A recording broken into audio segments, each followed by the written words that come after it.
Welcome back. You're watching Corporate Radar. Now, Vinati Organics is the next management on our show now. It's been a sort of a challenging year for Vinati Organics. This year, the stock hasn't given any return, absolutely flat in 2024. But going ahead in terms of growth fundamentals, the company has indicated that they are aiming at a revenue growth of 20% CAGR over the next 3 years, fueled by ATBS, antioxidants, and other products. Vinati Saraf Mutreja, Managing Director at Vinati Organics, now joins in.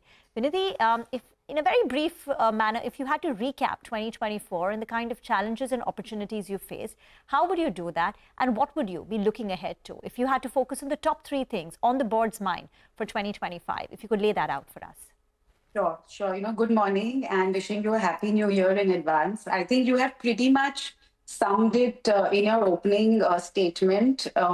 2024, though I disagree to some extent, at least from an operations point of view, I wouldn't call it a challenging year for us. We have grown in, if I look at FY25, to almost 15 to 20% compared to FY24. Of course, FY24 was a low year in general for the chemical industry with a lot of destocking happening and a lot of overpurchase happening in FY23, and that has normalized this year. And going forward, coupled with our existing expansion of our existing products like ATBS, as well as the new products that we are adding in Viral Organics and the antioxidants, I do expect a 20% growth in revenue in FY26 and FY27, so on. Okay. Vinati, good morning, and thank you very much indeed for joining us in a holiday-thinned week. Your Q2 numbers were very strong. There was a margin expansion from the previous 22.6 to 24.2%. But, your previous bests are 25, 27% as well in FY23, if I remember right. You think FY26 can be that year when your margins can go back to what you gave us a couple of years back? Yeah, see, actually the margins are a bit slightly lower in Q1 because a lot of the sales got spilled over to Q2. So if you look at the average margin percentage of H1, it should be somewhere around 25-26%. And I expect to maintain the same margin around 26-27%, even maybe in second half, because historically speaking, second half is better than H1. We do see sales, a lot more sales pick up in October, November, and similarly in Jan, Feb. So in FY26, I think given our revenue mix, maintaining a 26% EBITDA margin looks very reasonable. Okay, no, I was calculating OPMs, and for me, your first half came at 24. Not at 26, but it was OPMs. I was not calculating EBITDA margins. Yeah, maybe I'm including the other income and you're excluding the other income. I think that's the difference. Okay. So when I meant challenging year, I meant from a stock point of view because, the stock over the last 3 years hasn't given any return. So not just 2024, over 3 years, I think there's been a little bit of a downtick in the, the stock price. But take your point forward that 20% is the kind of top line growth that you expect. Can you give us an update on your expansion plans? I think you've spoken about 550 crore of expansion plan. Is it on stream? Is it, is it going to come on stream at the same time, scheduled time? Is there a delay? And just talk to us about that. So the expansions are on track. Our new line for ATBS should be ready in the next couple of months, and we expect revenue growth coming from that.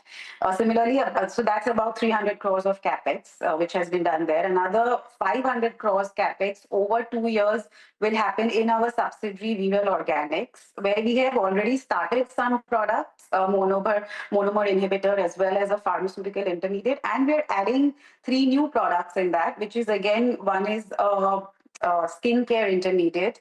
The other 2 are, one is used in the agro industry, tertiary amyl alcohol, which we will be making from isoamylene, as well as we will be backward integrating into anisole, which will start in FY26. And from anisole, we will again be horizontally integrating and adding another food ingredient called BHA, which again uses 2 of our existing products, isobutylene. So the expansions, the product mix, everything seems to is on track from our perspective. This expansion was scheduled for January 2025. is when you're saying couple of months now. So is there a bit of a delay? ATBS will be ready by March, April 2025. Okay. Yeah. Okay. Okay, just one word. So you had given us, of course, 26-27% EBITDA margins. Guidance on top line was 20%. You stick with it or improve it? Yeah, no, we stick. 20. Maybe I just 20%. to be safe, I say 15 to 20%. So 17-18% we should achieve. Fair Again, enough. Okay, depending on the 15 to price. 20. Yeah. Price All right. fluctuations matter. Yeah. Yeah, price fluctuation. That's exactly what I was coming to. One of the problems besetting the industry, not just you, have been the Chinese pricing. It was obvious in the antioxidants. Now, it could get worse as China faces tariffs in some countries. It's probably going to be dumping more. What's your view of 2025 pricing, and will there be pressure on some of your chemicals? I think as far as the China problem is concerned, I do believe the government is intervening. And you see that in a lot of other sectors as well as in chemicals. They are imposing anti-dumping duties and all sorts of duties against China, which is a must because in a lot of chemicals, they are selling below cost. And given the subsidies that their own government is providing them, and hence the pricing disparity. And so we do in antioxidants, we do expect some government help, and so are other chemical companies.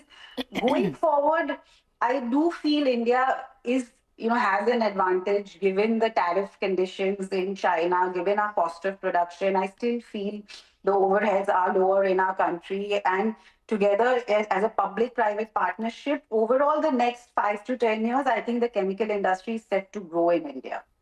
Okay, just sorry. How much percentage or which are the products that directly face Chinese heat? What percentage? For us, it is primarily antioxidants, which is today about 10% of our revenues. Okay. I do hope next year as the sales pick up, it should increase to 20%. Okay. This 20% revenue growth in FY25, 26, 27 is taking into account the increased capacity across your various plants, or is it before the capex comes on stream and capex will boost it further? No, it's taking into account the existing pricing conditions. So I'm not accounting any pricing change. So it's purely volume growth.